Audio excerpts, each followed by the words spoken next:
Good afternoon, everyone, and welcome to the July 13th, 2020 Major Mondays webinar.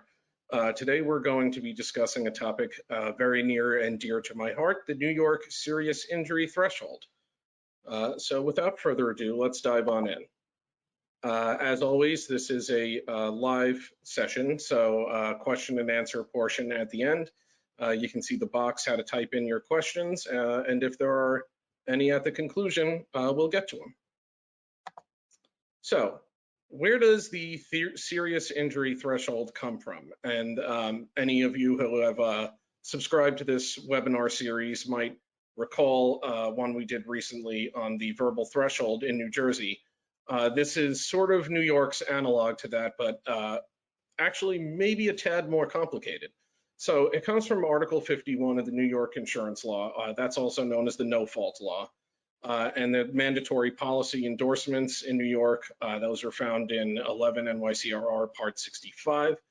All of Article 51 applies to accidents arising from the use or operation of a motor vehicle in the state of New York. And it provides for first-party benefits coverage, which includes something called basic economic loss. So here's what's available after a motor vehicle accident in New York. An eligible recipient, and we'll get into that in a moment, recovers basic economic loss regardless of fault. They don't have to show negligence or serious injury. That's why it's no fault. They cannot recover basic economic loss from the tortfeasor. So this is in insurance law section 5102. We have a definition of basic economic loss: combined medical treatment, lost earnings, and other expenses of $50,000 or less, lost wages up to $2K per month for not more than 3 years, and other necessary expenses of $25 per day or less for 1 year. So who is eligible? A covered person under the no-fault law. And again, the accident must occur in the state of New York. And just a little side note here, a motorcycle is excluded from the definition of motor vehicle for the purposes of Article 51. So who pays in these situations? This is just in terms of what carrier ends up on the hook, because it can get a little confusing. So generally, the carrier for the driver/passenger that insures the vehicle they are in pays for no-fault benefits. For pedestrians, generally the vehicle which strikes them pays for the benefits. For bus passengers that are covered by their own insurance pays, and I'm talking about their own PIP coverage, like their auto liability coverage. They will pay, not the bus company's carrier. But if the passenger doesn't have coverage, then the bus company's carrier's on the hook. In work-related accidents, the workers' comp carrier pays, as we all know. More on this in a moment. For out-of-state accidents, the host vehicle's carrier pays for the insured and members of the household. These are your resident relatives. Non-household members are only covered if there is something called guest coverage on the policy. Otherwise, benefits are paid under their own policy. And the implication there is if they don't have their own policy and they don't fall under guest coverage, they're not going to receive no-fault benefits. An out-of-state vehicle operating in New York, the carrier must provide no-fault benefits if the insurance company does business in New York. And practically, that's going to be almost all of these major carriers. So what about suing for a motor vehicle accident? And now we're tiptoeing around the serious injury threshold now. Insurance law section 5104, an action by or on behalf of a covered person against another covered person for personal injuries arising out of negligence in operation of a motor vehicle in New York. There is no right of recovery for basic economic loss, right? That's that first $50,000 in medical treatment and loss of earnings up to $2K per month for not more than 3 years. It means the parties cannot, or the injured party cannot sue for that amount. Section 5102, which lists all the definitions, also prohibits any right of recovery for non-economic loss, except in the case of a serious injury. So time for a little workers' comp sidebar. I'm going to harken back to the inaugural Major Mondays webinar back in January 2020. It's a very interesting topic for workers' comp carriers, no fault and loss transfer, how that 50K carve out applies to our Section 29 rights, how we get that money back, etc. So Workers' comp benefits are primary to no fault in the state of New York. So this means the benefits paid by the carrier for workers' comp are in lieu of first-party benefits for the basic economic loss. What does that also mean? No subrogation on that first $50K paid in workers' comp benefits. And if you think about it practically, that makes sense and sort of jives with the law. The plaintiff is not going to be able to sue for that first $50,000. So why would we have the right to do that under subrogation? And this is where it gets kind of interesting compared to New Jersey's verbal threshold, because as we discussed in that webinar, the New Jersey Supreme Court just said, no, go ahead and do that. Petitioner suit is barred by the verbal threshold. Okay, well, ACRA is a separate and distinct statute from the New Jersey Workers' Comp Act. So yeah, sure, the carrier can subrogate even if the petitioner can't. Well, that doesn't fly in New York. You can find this in section 29(1)A and section 29(2)A. It is literally in the subrogation statute. It says the carrier shall not have a lien on benefits paid in lieu of first-party benefits, and they can't sue to recover that first $50,000 except for intercompany loss transfer. So what are our categories of serious injuries? We have 9: death, dismemberment, fracture, loss of fetus, significant disfigurement, permanent loss of use of a body, organ, member, function, or system, permanent consequential limitation of a body, organ, or member, significant limitation of a body, function, or system, and the so-called 90-180 category. Has to be a medically determined impairment, and the plaintiff has to be disabled for at least 90 days of the first 180 days immediately following the accident. So the serious injury threshold itself bars suits for non-economic loss. This is essentially more often than not going to be your pain and suffering, unless the party has one of those 9 injuries I just listed. The threshold is going to apply for an in-state accident. A New York covered plaintiff does not need to satisfy the threshold and can recover basic economic loss from the defendant where the accident occurs outside the state of New York. We did address this a little more in depth in the January webinar, the McHenry case and its progeny. And the threshold applies when we have that in-state accident and there's a claim against a covered person under the statute. The plaintiff can recover pain and suffering, as well as medical expenses, lost wages, and other expenses that exceed basic economic loss. So you can get that lost earnings and that reimbursement for medical treatment, but only for the amounts that exceed that $50K for the initial basic economic loss. So how does this threshold apply practically? So the plaintiff gets to plead and prove special damages to show the seriousness of their injury, but they still can't recover for medical, lost wages, or expenses unless it exceeds basic economic loss. The serious injury threshold is going to come up most often in a motion for summary judgment and that trial. In almost all motor vehicle accident cases, if this is not apparent, it's going to come up in a summary judgment motion from the defendants. Once any one category under section 5102 is satisfied, the case is good to go. All other injuries are allowed in. So conceivably, you could get in on a pinky toe fracture and have all of your soft tissue injuries to your neck and back still fall within your third-party action. The operator or passenger of a motor vehicle does not need to satisfy the threshold to recover pain and suffering, but a covered person suing a motor vehicle still has to satisfy the threshold. A claim against the non-covered person, so that's our defendant, the tortfeasor, does not require the plaintiff to meet the threshold, and the plaintiff can sue for basic economic loss. What does that mean? There's also liens on that recovery for the no-fault carrier under section 5104B, and yes, for the workers' comp carrier under section 29(1)A, 2A, and section 5104. So, specifics of the injuries. We're going to look at those 9 categories a little more in depth. Fracture means any fracture. Like I just mentioned, that pinky toe will get you in the door, and believe it or not, we have had one of those before.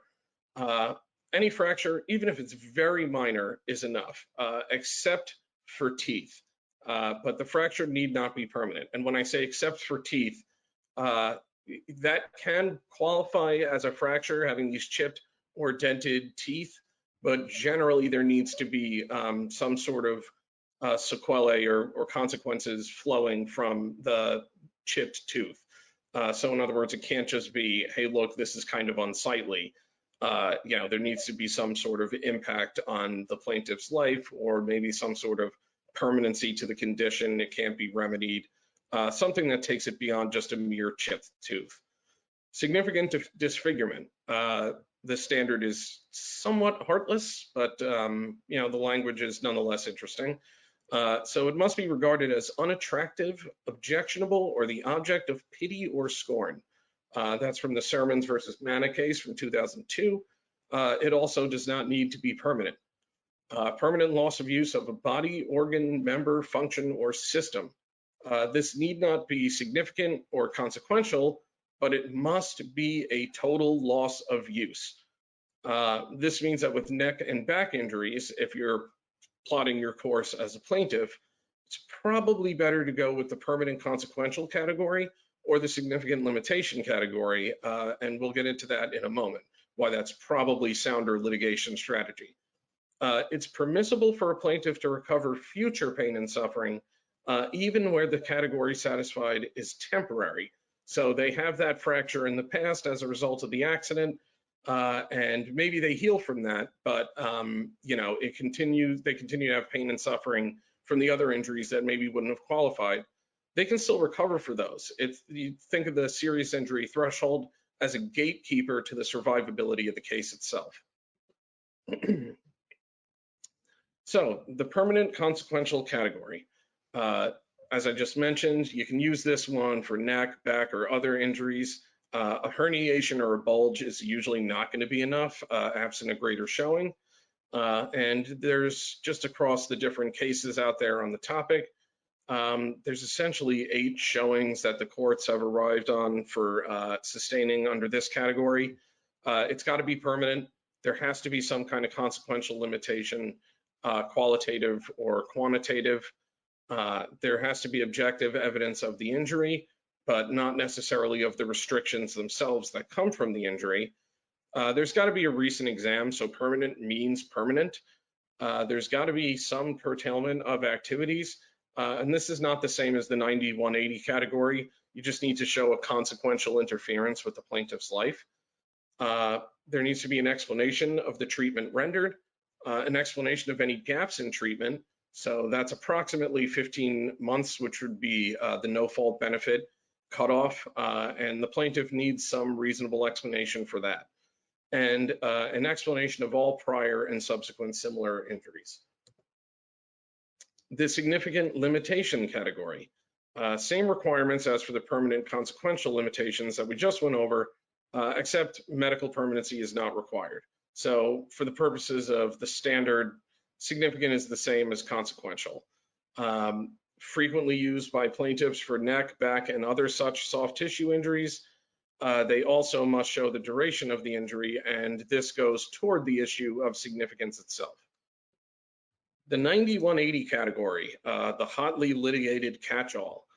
So there must be a medically determined impairment resulting in the plaintiff being disabled for 90 days in the first 180 days following the accident.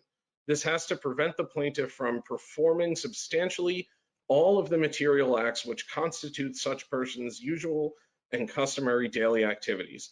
So permanency is not needed, but unlike with the prior 2 categories, the plaintiff does have to show an inability to engage in substantially all usual and customary activities in their life.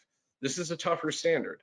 The restrictions can occur for any 90 days during the 180-day period, meaning it doesn't have to start as the date of loss. 5 days in, those restrictions can start to set in. It doesn't have to be right away, as long as it's within that first 180 days, and we have that 90 days together. Objective evidence is required. Here we're talking about your diagnostic tests or your exams from your doctors with the findings listed. It need not be consequential, and the category can actually be satisfied even if the plaintiff returns to work, but cannot perform their usual job. This is actually true even if the plaintiff returns within the first 90 days, as long as substantially all the other activities in that plaintiff's life are curtailed. So a return to work under this category is not necessarily fatal. So I mentioned earlier, the practical effect of this serious injury threshold is our old friend, the summary judgment motion. So the making of this motion is going to suspend discovery unless there is a court order to the contrary. If you're a plaintiff going to oppose one of these motions filed by the defendant, a proper opposition is going to have certain components. That's going to include a plaintiff affidavit from the injured party themselves, an attorney affirmation, a doctor affirmation / affidavit. Note for you comp carriers out there, unlike how we can get saddled with disability findings from a chiropractor, plaintiff can't rely on that affirmation to defend against the summary judgment motion.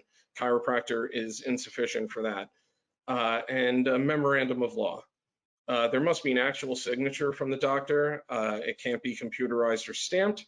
And this is just a general tip for any cases that are going to involve medical findings. Diagnostic studies, MRIs, X-rays, things of that nature, they're inadmissible unless they're certified. And they must be certified unless the defendant is the first to use it in the motion. So just as a general rule, summary judgment evidence must be admissible at trial. So this goes for the party making the motion too. So the issue with these diagnostic test certifications, practically that means you should work on getting them as soon as possible during the case to avoid issues opposing the motion later. You know, your nightmare scenario as a plaintiff is getting hit with that summary judgment motion and scrambling to get a hold of the facility that had the MRI or the X-ray performed and, you know, having a radiologist certify to it. That can be a headache, so best practices is to kind of get that going ahead of time. Unsworn reports can't be used, but an adversary's doctor's unsworn report and no-fault doctor reports can be used. What's a no-fault doctor report? Basically, no-fault benefits IME.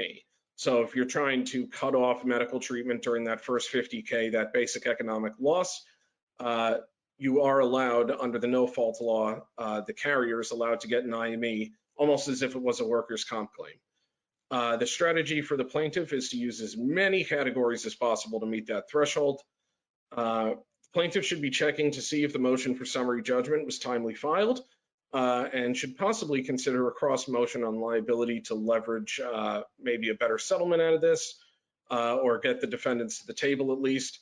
There's a 120-day time limit after the filing of a note of issue, so that's the completion of discovery generally in the civil case. To make the filing for the motion for summary judgment. The cross motion, if you think about it, is also a motion for summary judgment. So that also has to be timely. You also need to make sure you have strict compliance with expert disclosure, but this is also not necessarily fatal. The defendant has to prove a prima facie case of no serious injury. And they have to address each and every injury category raised by the plaintiff. This is why throw it at the wall and see what sticks is the general strategy for these plaintiffs. The defendant papers also have to be proper. So what are some issues that can pop up for making this prima facie case? And this is not an exhaustive list. This is just some of the things that pop up the most often. The IME that the defendants get has to examine the plaintiff in person. The exam has to include all body parts. Otherwise, the part that's excluded, you can't make a prima facie case for. The IME has to actually review the plaintiff's records. It has to include a review of objective findings and list out the tests performed. It has to compare range of motion findings to normal range of motion findings. If the IME disputes or does not dispute that there's a serious injury, well, then obviously that's fatal to the defendant's motion. Conflicting findings of restricted range of motion or normal range of motion between the defendant's doctors. That's going to be an issue if you get that no-fault IME and then you get a liability IME and they're saying two different things. An IME held after 90 days is too late to refute that 90-180 category. Pleadings not attached to the motion as required by CPLR 3212, that's going to be fatal to the motion. An IME not being sworn or signed, as we already mentioned. If the motion's not made within 120 days, the note of issue, as we already mentioned. No prima facie raised by the defendant on prior or subsequent injuries is going to be a problem. And if the defendant does have a prima facie case, the plaintiff can still survive summary judgment by saying that there are questions of fact on the serious injury. That's really all they need to get past that initial threshold. So now we'll get to the questions portion of this. I know the material towards the end there got a little dense, but let's see if anyone has any inquiries for us. And I am not seeing any questions. So with that, we're going to wrap up the July 2020 Major Mondays webinar. Thanks as always, everyone, for joining, and I hope to see you next month.